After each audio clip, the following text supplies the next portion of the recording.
Now, good morning.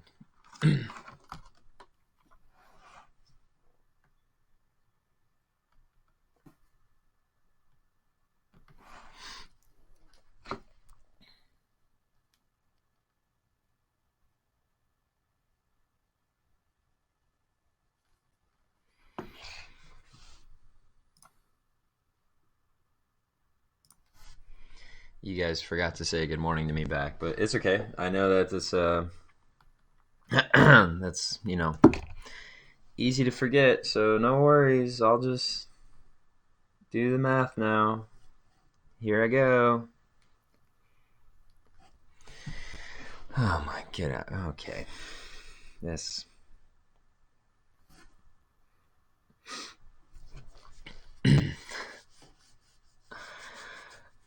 Okay. So we talked yesterday about the alternating series test. So an alternating series, whenever each term alternates between positive and negative.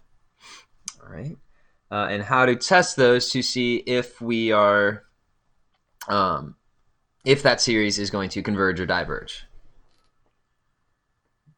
So first off, on number one for the warm-up, okay, whenever I see this piece, that's what alerts me, right? That negative 1 to the power of n, or the negative 1 to the power of n minus 1, or n plus 1, or whatever it is. That's telling me that I'm going to have an alternating series. Okay. So that means my an is 1 over 7 plus 2n. Okay, because again, we don't actually include the alternating, that negative 1 piece, whenever we think about doing our checks to see if this is going to converge or not. So we just consider everything else. So in this case, 1 over 7 plus 2n.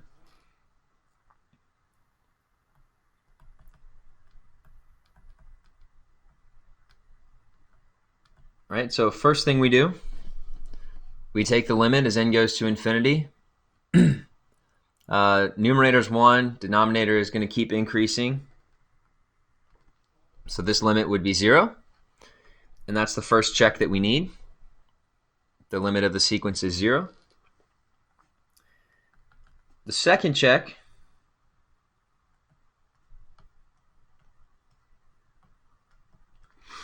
right, is an, is that sequence positive? And so we should just be able to see by looking at it, 1 over 7 plus 2n. N is a natural number. N is anything starting from 1 going to infinity. So even though I'll get really small numbers eventually, they're still going to be positive. So yes, it is positive. And then the last check that we need to do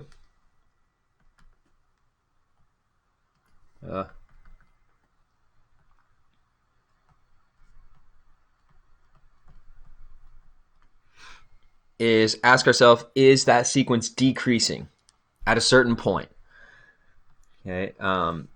After a certain value, is that sequence always going to be decreasing? Will the next term be smaller than the one that came before it? Well, let's take the derivative.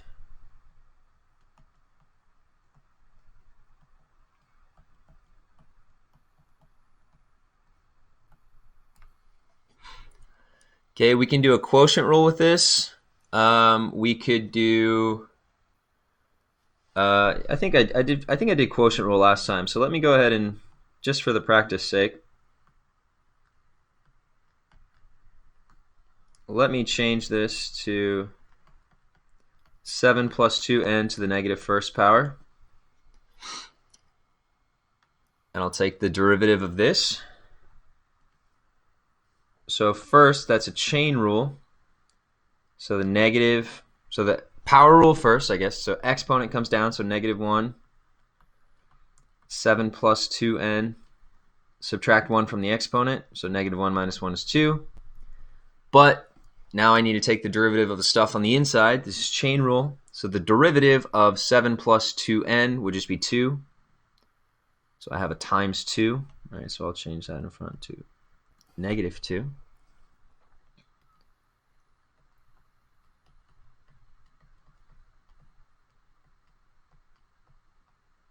think you guys can still just see that on the screen. Right, perfect. And so when we look at that derivative, negative 2 over 7 plus 2n squared, the denominator is always positive because it's being squared and it's natural numbers that we're plugging in. Numerator is always negative. So a negative divided by a positive will be negative. Let me see if I can fit this in. Less than 0. I think that 0 is cut off a little bit, but so it is always negative, which means that yes, the sequence is decreasing.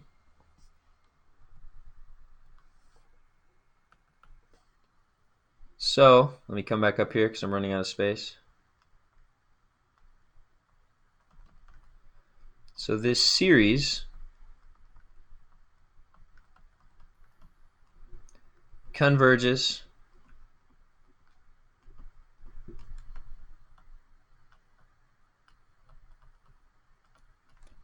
by the alternating series test.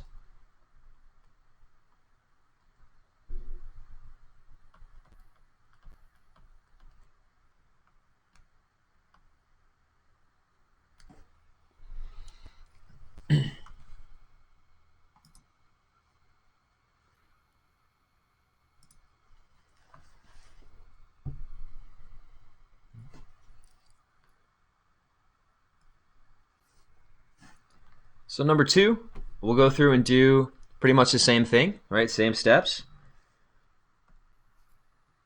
So firstly, we note that we have this negative 1 to the n plus 2 power, which means that this is going to be an alternating series. Right, so let's apply the alternating series test. So this is the sequence I'm looking at, an.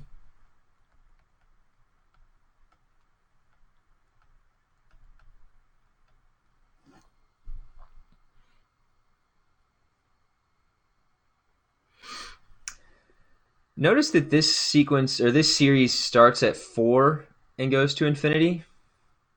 All right, that's fine. That doesn't change anything. It doesn't have to be that it starts at 1. All right, that's usually it'll start at 1 or 0, but these don't have to. This test still works if we start at 4 or start at 12, whatever. So first check. Just please let me write in blue.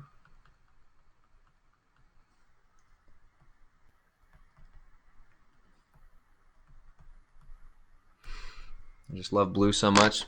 Today's stream, sponsored by blue. No more orange water. We're going blue.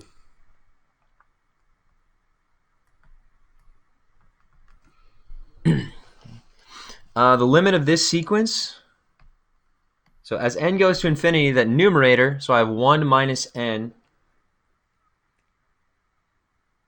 All right, so that would be negative infinity, 3n minus n squared.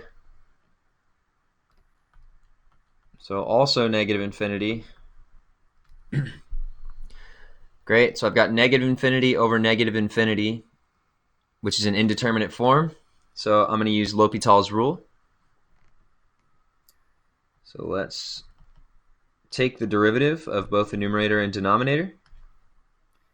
So numerator negative 1, denominator 3 minus 2n.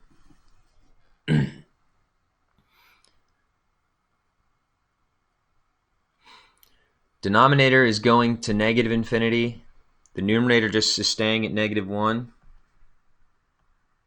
So this limit would just be 0, which is exactly what we want so far for the alternating series test. All right, we had to use L'Hopital's rule, but that's okay.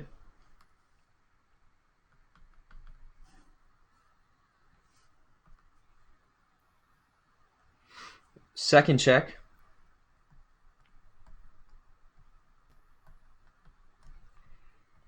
Is the sequence going to be positive? Right, so if we just look at our sequence real quick, so the numerator, 1 minus n, so remember that n is also starting by plugging in 4. So 1 minus n, so the numerator will definitely be negative. The denominator, so 3n minus n squared. Okay, n squared, the second term, is always going to be larger than 3n, right, since we're starting at 4. It wouldn't be true if we were starting like at 1, but once we get to 4, it works, and so that's fine. Remember, it just has to be decreasing at a certain point. So anything from 4 onward, that denominator will also be negative. So numerator is a negative, denominator is a negative, therefore the sequence will be positive, right? Negative divided by a negative gives us a positive value.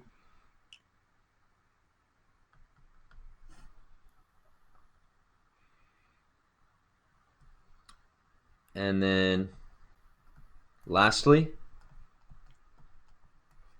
is an decreasing? Well, in order to find out, let's take the derivative. So 1 minus n, 3n minus n squared. All right, this one, certainly we probably want to go ahead and use the quotient formula, or the quotient rule. Sorry. The bottom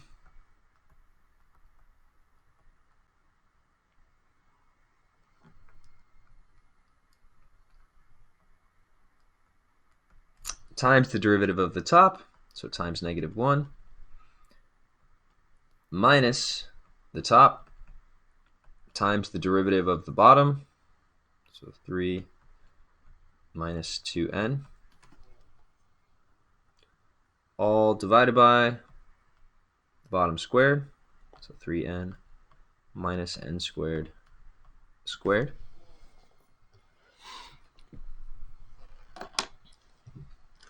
Why does L'Hopital's rule work? Why do the limits of a derivative always equal the same thing?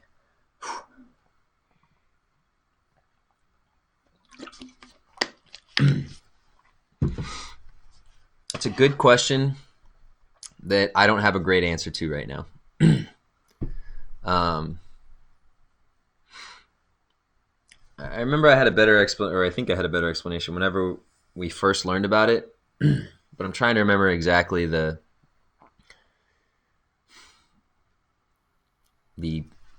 condensed reasoning that would make intuitive sense.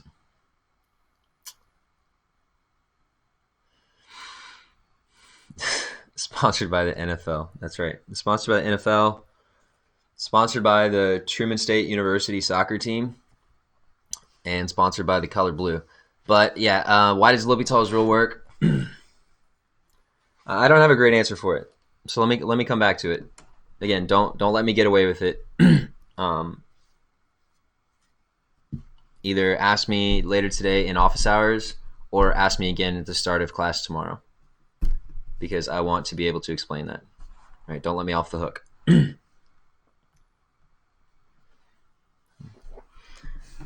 All right, so let's just do some simplifying here. So minus 3n plus n squared minus, okay, I have two binomials I need to multiply here, so let me FOIL.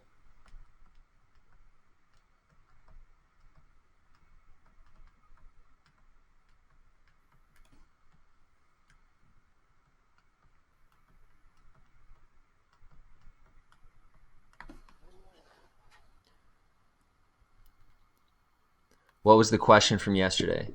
The question from yesterday, so I came back to that yesterday even. The question was, if one of these checks fails, does that mean that it diverges? Right? That was the question. Like, so let's say this one and this one work, but that middle one fails. So does that mean so if all three are true, we say that it converges. But so if one of them fails, does that mean the series diverges? And the answer is no, not necessarily. So the test doesn't work that way. The alternating series test just tells us if these things are true, then yes, it's going to converge. But if one of the things or two of the things or three of the things is not true, we don't know. It's inconclusive. Okay, that was the question from yesterday. And I think I said at the end of, again, I circled back to it at the end of the class after I thought about it more, and I was like 99% sure that that was the case. And since then have confirmed that is true. Okay, so the alternating series test does not tell us if a series diverges. However, it can tell us that a series converges if we satisfy these three starting conditions.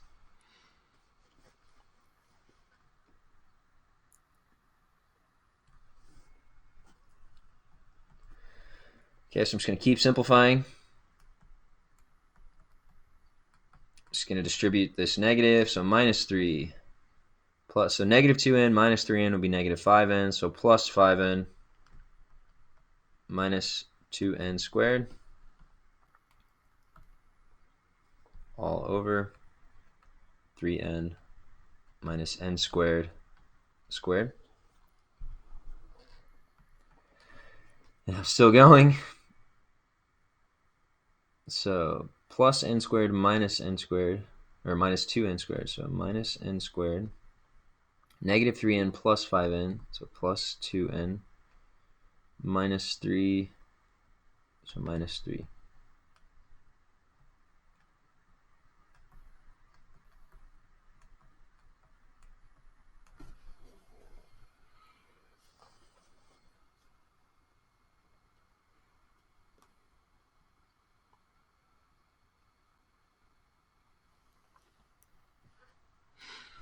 Tell me if there was another question from yesterday, but I'm certain that was the question.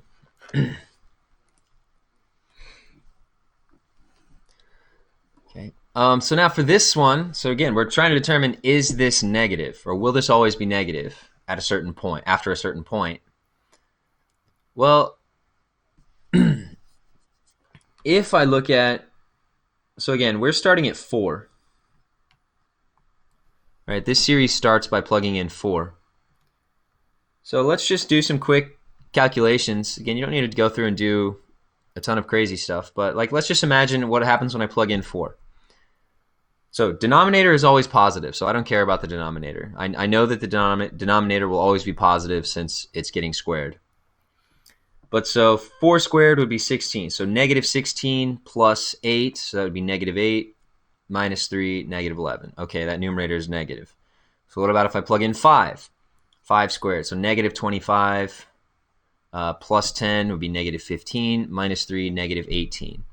And 6, so negative 36 plus 12, negative 24, minus 3, negative 27. So I can kind of see it. It's not a proof, but we can tell that as I plug in 4 and any larger number than 4,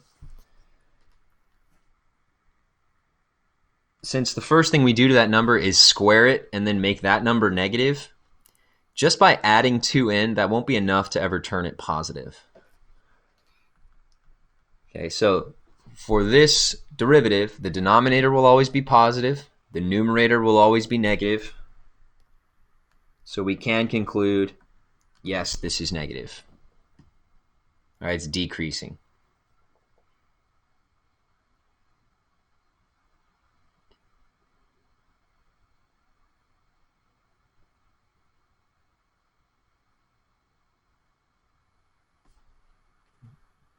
So that's our 3 conditions. Limit is 0. The limit of the sequence is 0. The sequence is positive, and the sequence is decreasing.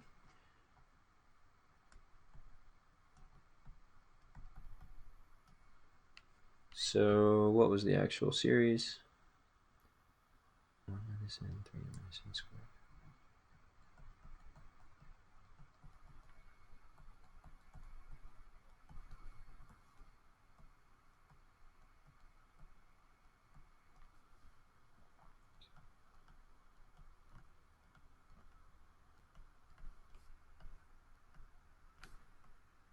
This converges by the alternating series test.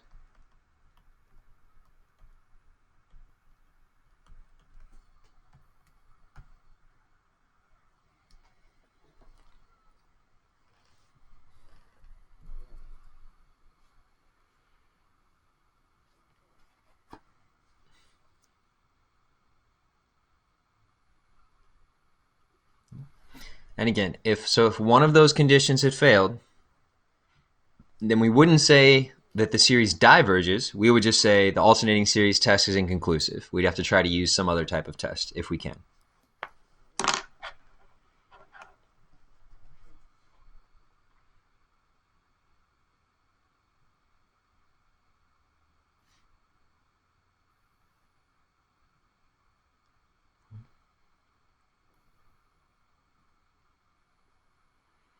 Okay. So our next thing today is the ratio test. Again, so normally we would also talk about the root tests, but that has been eliminated from what will potentially be on the AP exam, so we will bypass it as well.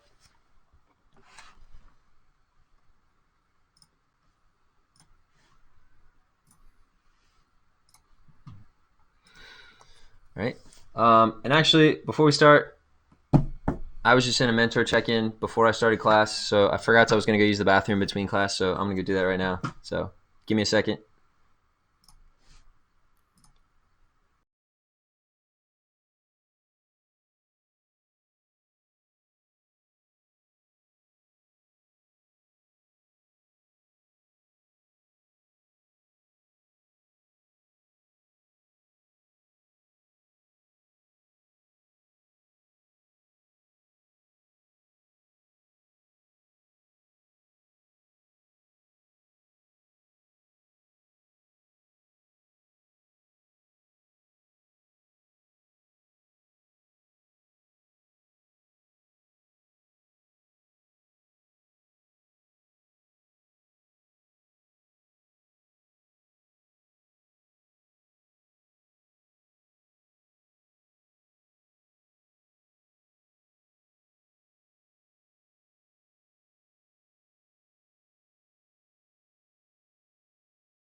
All right, I'm back. You're so excited. So the ratio test. The ratio test is this. If we take the limit as n goes to infinity of a n plus 1 divided by a n, if the limit of that ratio, so hence why we call it the ratio test, because this is a ratio whenever I divide these terms, if it is less than 1, then we know that the series will converge. If it's greater than 1, then we know the series will diverge. All right. Now, an important note, if we get 1 exactly, it's inconclusive. Oh, snap. It's thundering out there, yo. Careful. You guys aren't watching this outside, are you? Probably.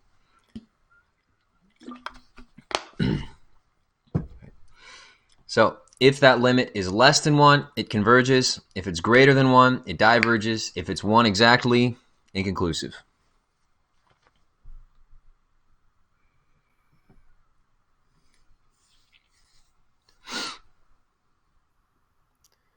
I'm on the roof because the Wi-Fi is better there. True. But see, the real question is, why did you guys put the Wi-Fi router on the roof? Like I get what you're saying, but if you had just put the Wi-Fi router like in some sort of room, then that's where the Wi-Fi would be better. You know what I'm saying? So it's just odd that you guys decided to put it in the attic so that trickle down Wi-Fi. The Wi-Fi doesn't work at all. We just need Ethernet cables.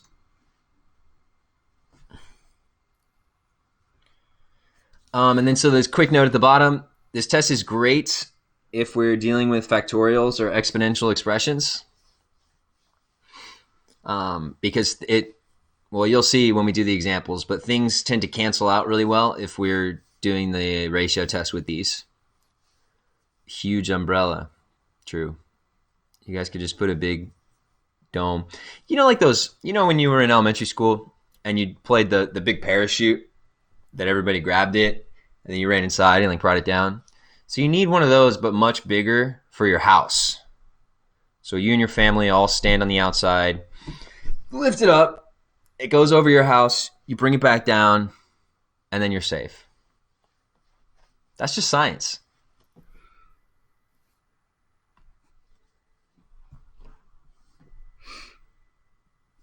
Okay, so determine the convergence of the series. Justify your answer. Safe from everything, the rain, intruders, right? They can't get through the parachute. The coronavirus, it can't permeate that nylon. You know what I'm saying? It can't get through that.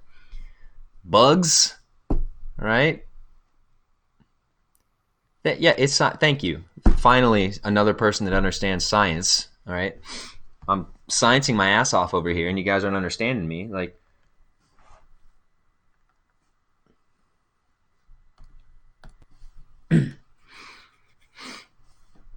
okay, so this is my sequence AN. And then so if I want to think about AN plus 1, well, it's literally just the same thing, but instead of N plus 1. It's crazy, I know. A wild, wild world.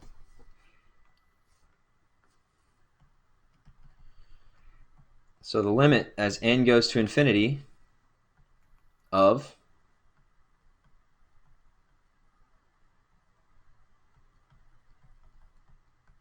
right, a to the n plus 1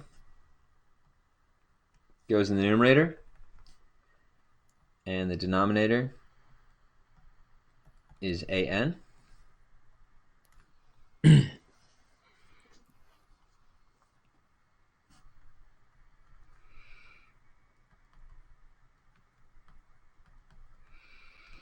Let's get rid of this fraction within a fraction garbage. So instead of dividing, I'll multiply by the reciprocal.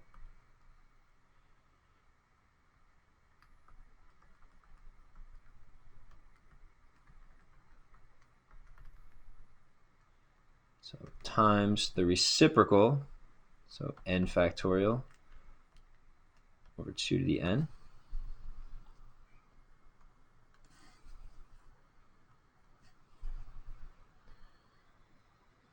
Damn, it's really raining out there too.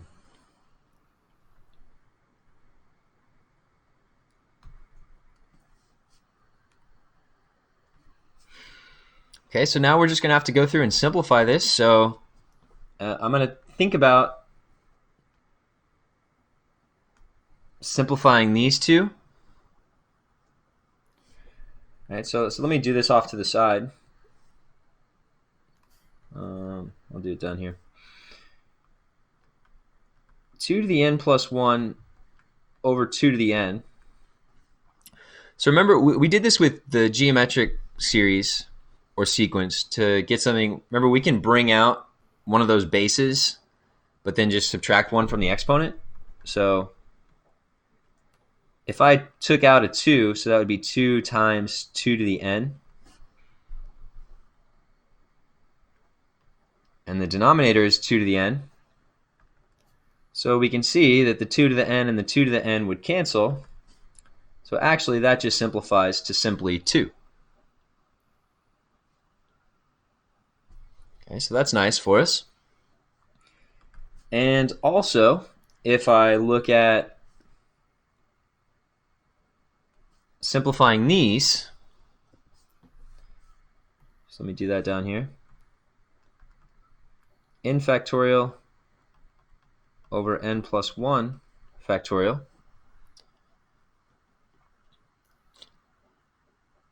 Well, another way that we can think about n plus 1 factorial is just n plus 1 times n factorial.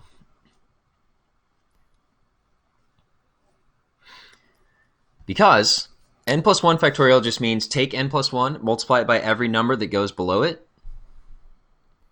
Right? So n plus 1 times n minus 1 times n minus 2 times n minus 3, etc. Well, that's the same thing as just writing n plus 1 times n factorial. So again, n factorial cancels. So I'm just left with 1 over n plus 1. Great. So this limit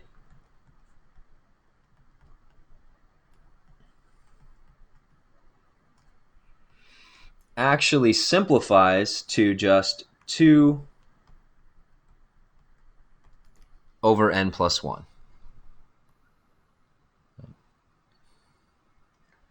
Numerator is 2, denominator is increasing larger and larger as n goes to infinity.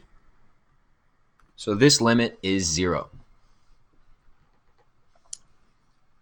Now what does that actually mean for us? Let's go back to our page. If the limit is less than 1, then that series will converge.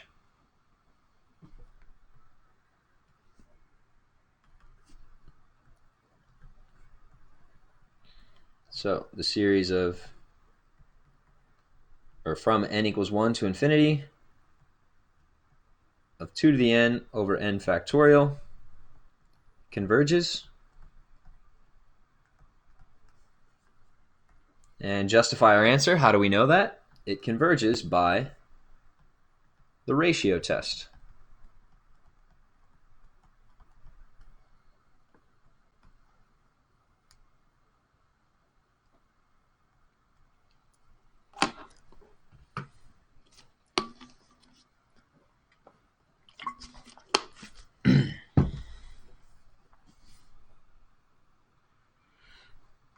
How's that?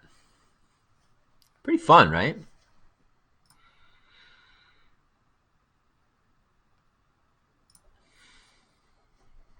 Yep. Looks like everyone's spamming the chat. I'm having so much fun. Quote. So I'm glad. You're welcome.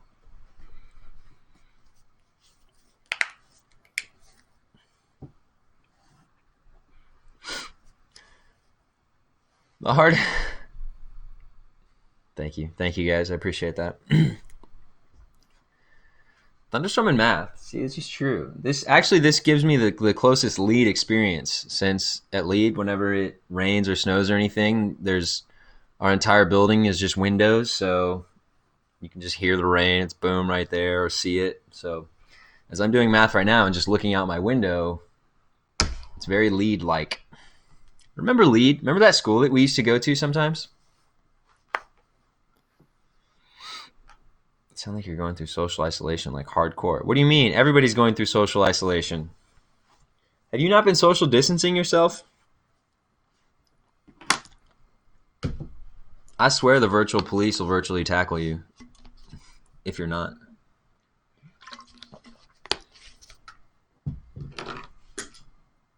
Whoa.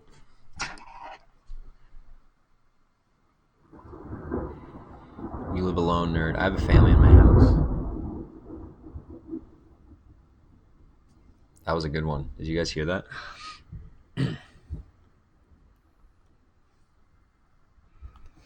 All right, let's try again. Determine the convergence of the series.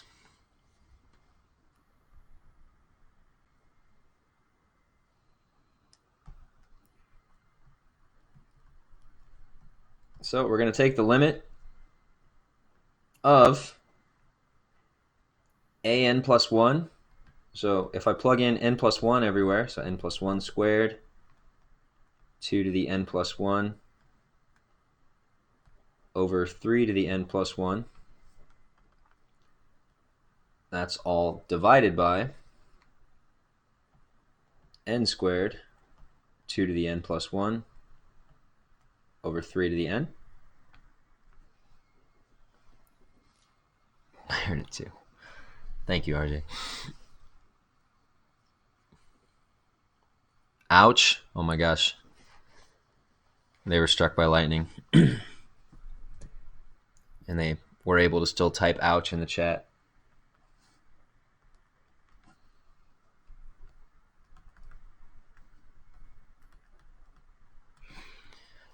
Again, let's not worry about this fraction over a fraction crap. Let's do it so that it's multiplying by the reciprocal. So n plus 1 squared, 2 to the n plus 1, divided by 3 to the n plus 1, times the reciprocal of the denominator, so 3 to the n, over n squared times 2 to the n. Oh, actually, okay. You guys didn't tell me I screwed up. Come on. This exponent was already n plus 1. So actually, that should change this top one. So n plus 1. So if I plug in n plus 1, that's n plus 1 plus 1. So that's n plus 2. And same thing over here.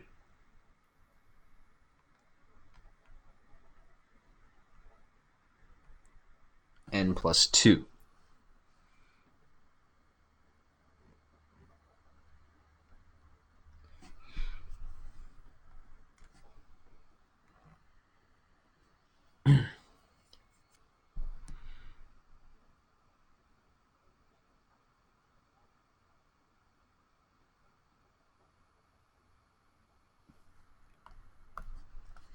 Okay, guys with me? Hear what I'm saying?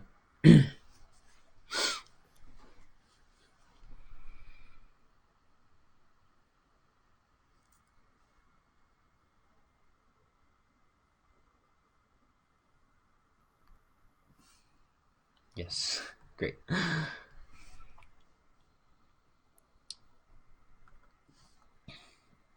Okay, I don't know how you like to think about this. If you want to just kind of simplify from here, like all together, that's fine.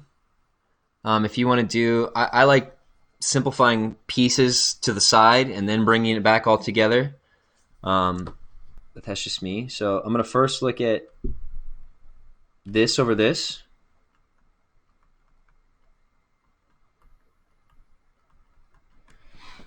Two to the n plus 2 over 2 to the n plus 1.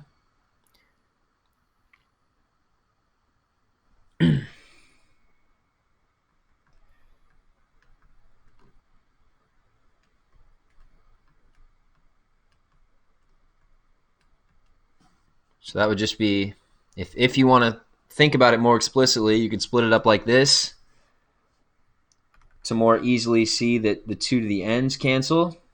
So then I have 2 squared over 2, aka 4 over 2, which is 2.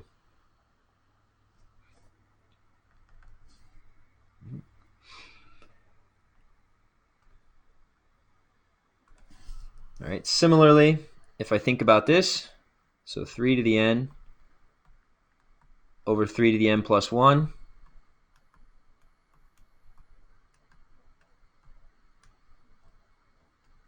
So 3 to the n over 3 to the n times 3.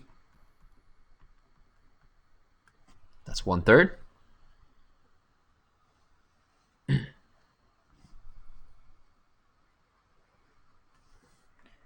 The n plus 1 squared over the n squared.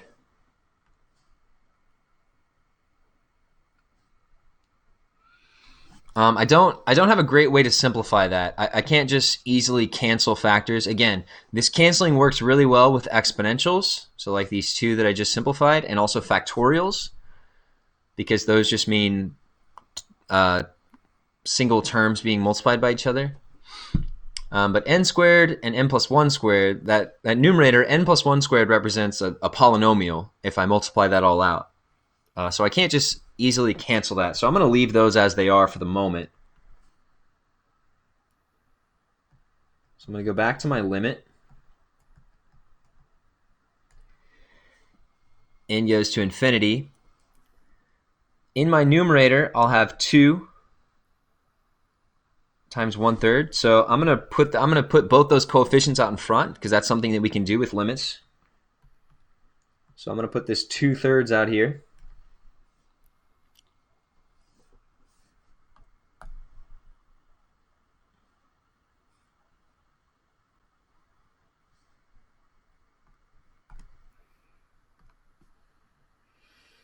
And then I still have my fraction. So in the denominator is n squared. In the numerator, I'll go ahead and multiply this out. N squared plus 2n plus 1.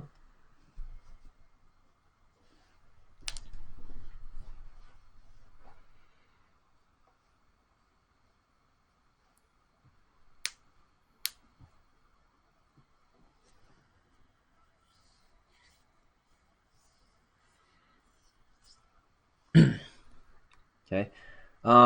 Right now, this limit would go to an indeterminate form, infinity over infinity. I'm going to save us some time. So if we did L'Hopital's rule twice,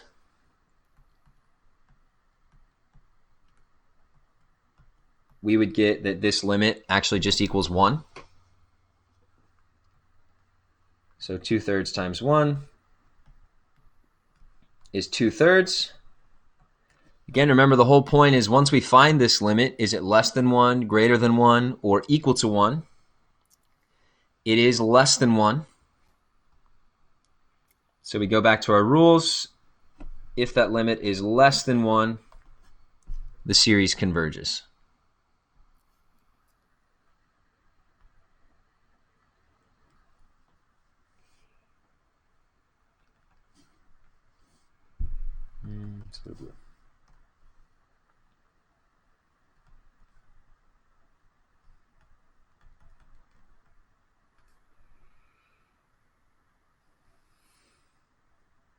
N squared times 2 to the n plus 1 over 3 to the n, right?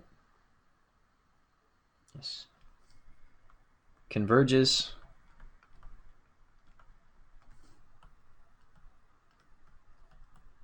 By the ratio test.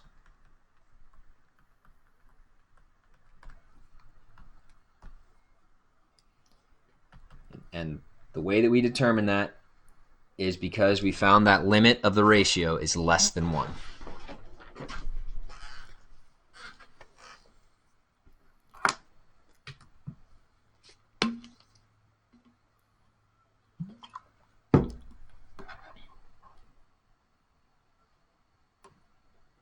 I guess it doesn't change it at all, but I guess I should have kept my absolute value, my RJ bars there. But I still get the same thing. All right, so that is sort of important, though, because if we had figured out, oh, this limit equals -1, well, the absolute value of -1 is 1, so 1 times 2/3 would still just be positive 2/3. So it's kind of like the geometric series, where depending on what the ratio is for a geometric series, we still just care about the absolute value of it. So that's why in the test, we're talking about the limit of the absolute value. Swings arms. Right? I can see it clear as day in my head.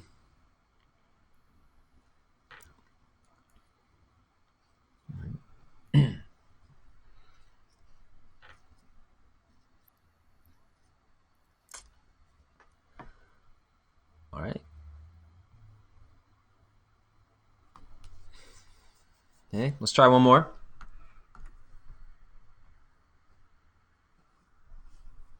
This one's kind of an interesting one.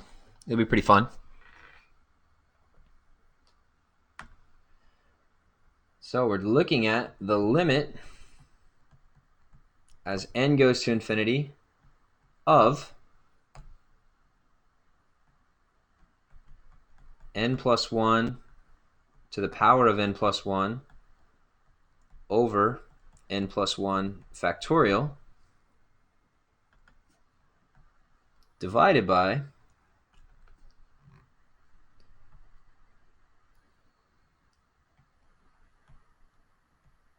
n to the n over n factorial.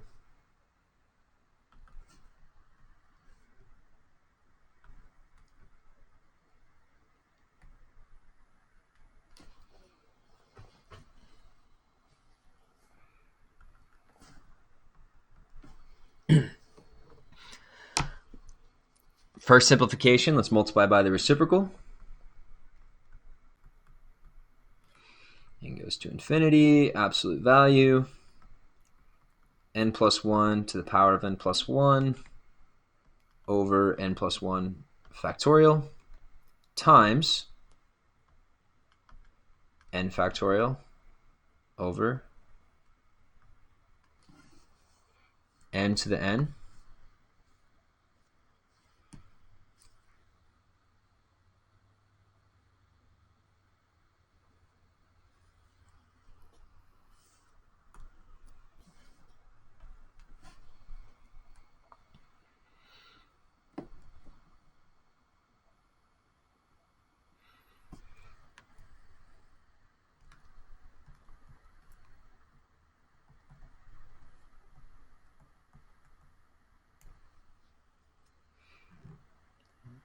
So I'm going to do something a little bit not super tricky.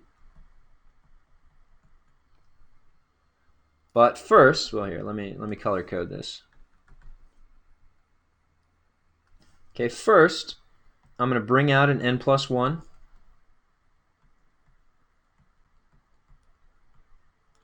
So that I can rewrite it like this.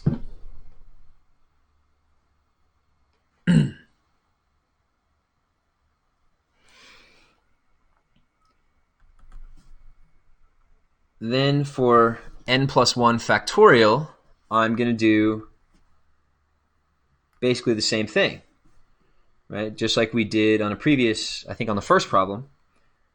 So I can rewrite n plus 1 factorial as n plus 1 times n factorial.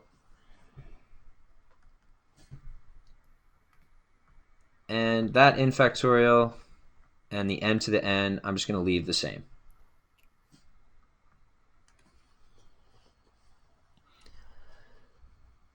All right, so we can see that we have some nice cancellation here that's going to happen. Right? N factorial and n factorial, those cancel. This n plus 1 and this n plus 1 cancel. Right? So we had sort of like, I don't want to say cross-canceling. We got the n plus 1s in different ways. So that n plus 1 from the numerator came from the exponential. So we took out an n plus 1 from the exponential. That n plus 1 in the denominator, we took out from the factorial. So sometimes pieces from different, I don't know what a good word to be would use. Right, from different starting points, we got an n plus 1 from an exponential, we got an n plus 1 from a factorial, and so we ended up canceling those. All right, so maybe it's not always that you're just canceling exponential with exponential and factorial with factorial. Okay, sometimes we can have this sort of canceling where they come from different sources.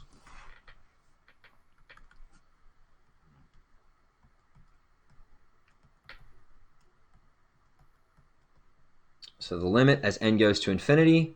So all that's left is n plus 1 to the n over n to the n.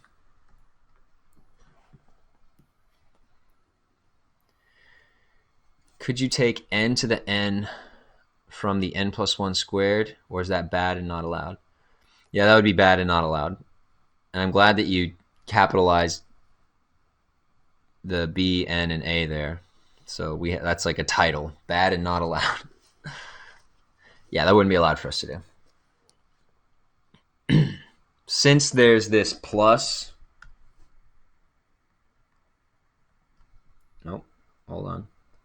What is going on? Since there's that plus in between the n and the 1, it's n plus 1, then we can't really efficiently split up that binomial. Show me the illegal math. That's in the night stream. Okay, that stream starts at 2:39 a.m.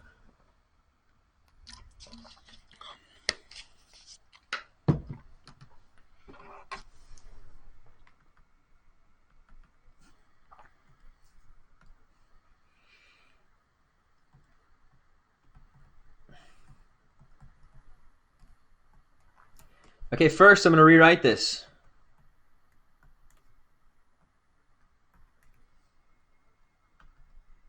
These are both to the nth power. So I can rewrite that as that's all in one fraction to the nth power.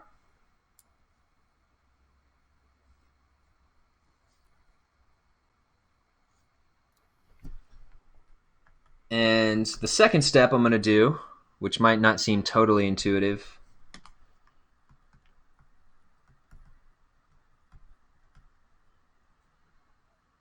is I'm going to go ahead and split up that fraction as well.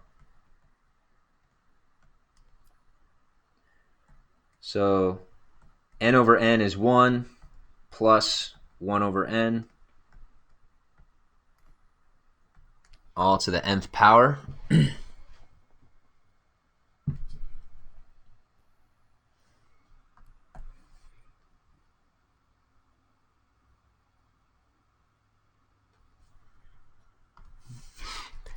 And this is a special limit to us. This is a limit we've talked about before a couple times. We talked about it last year in math analysis, and we talked about it earlier this year as well.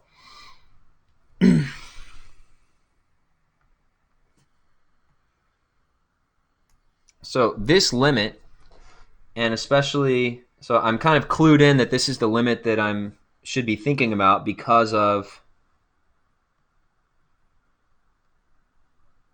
seeing this expression, 1 plus 1 over n to the n.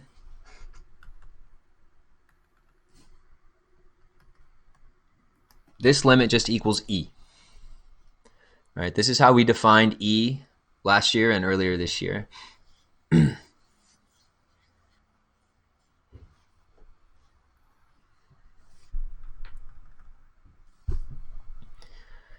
that's important because, well, I mean, it's cool that we get e, but again, think about what we're doing. We started doing this because we're trying to figure out, does this series converge or diverge? All right, so using the ratio test, well, we get e. E is something that is greater than 1, right? It's 2 point whatever. So if we get a limit, or the limit of the ratio is greater than 1, then we say that the series diverges.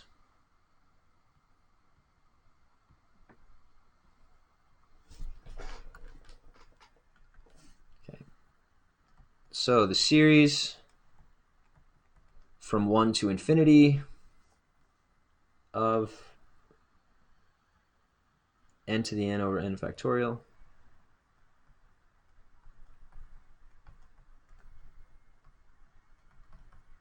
it diverges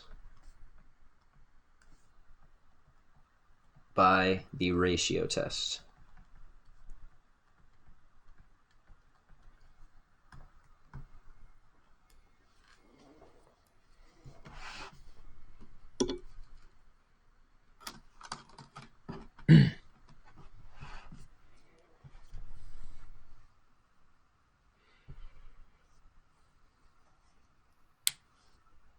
So take the limit of the ratio and see what you get.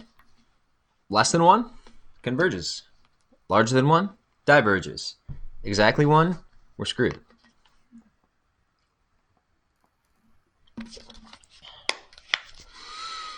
That good blue. And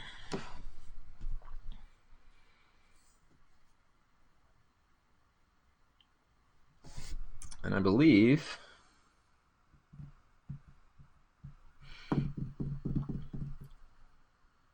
we're not going to do this one. It would be crazy.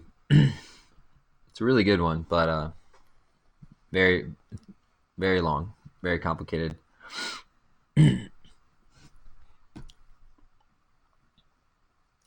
So here's some homework of practicing using it's just practicing using the ratio test, right? That same thing we just did. All right, so just make sure you're familiar with it and know how to use it. I'm going to I'll have to double check. I think that's the last of the tests that we learn, or at least that we're learning now. Maybe there's one more. I think that's it though. So I think my plan for tomorrow then is we'll do kind of a summary of our tests. I'll create kind of a nice little table, kind of like I have before, to summarize things of what the tests are, what are the rules for each test, and what are we looking for? What does each result mean? Right, so that we have those all condensed in one spot, and we'll practice doing these tests whenever we're not sure which one we should use. So, we just did the ratio test 3 times because this is the ratio test lesson. Or, last time we did the alternating series test because that was the alternating series test lesson.